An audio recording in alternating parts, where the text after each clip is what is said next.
মোৰ জীৱনৰ অন্যটা দিনলৈ আপোনালোকক স্বাগতম আৰু লগতে লগাই থৈছোঁ মুখত এটা ধুনীয়াকৈ পেক জানিবলৈ মন যোৱা নাইনে নিশ্চয় গৈছে মোৰ কিন্তু যায় সেইকাৰণে ভাবিছোঁ আপোনালোকৰো গৈছে এই পেকটো আপোনালোকৰ যদি কম্বিনেশ্যন স্কিন নহলে যদি আপোনালোকৰ অইলি স্কিন এই পেকটো কিন্তু বহুত দৰকাৰী জানেনে আমি গৃহিণীসকলে ঘৰখনৰ যত্ন লৈ নিজৰ যত্ন ল'বলৈ কেতিয়াবা পাহৰি যাওঁ কিন্তু নাপাহৰিব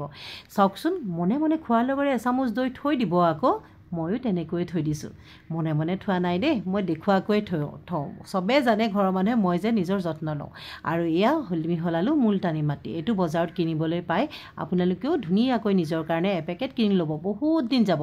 আৰু লগতে ইয়াত মিহলাব হালধি মানে আকৌ দাইল ভাজিত দিয়া হালধিটো নহয় দেই এইটো মুখত ঘঁহাৰ কাৰণে স্পেচিয়েলি বজাৰৰ পৰা কিনি আনিব কস্তুৰী হালধি বুলি পাই যাব এই নাইকাতে পাব ধুনীয়াকৈ পাব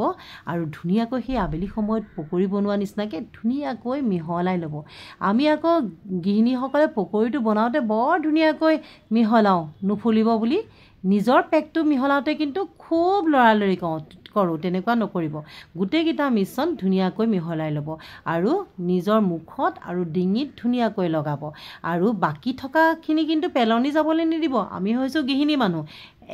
একো বস্তুৱে পেলনি যাবলৈ দিব নোৱাৰোঁ নহয়নে গতিকে মুখত আৰু ডিঙিত লগোৱাৰ পাছত মোৰ নিচিনাকৈ যদি এনেকৈ থাকি যায় তেতিয়াহ'লে হাত আৰু ভৰিত লগাবলৈ নাপাহৰিব কিয়নো এইখিনি আনৱান্টেড হেয়াৰো কিন্তু ৰিমুভ কৰে দেই তেতিয়াহ'লে পেকটো ঘঁহি কেনেকুৱা পালে জনাবলৈ নাপাহৰিব আজিলৈ আহোঁ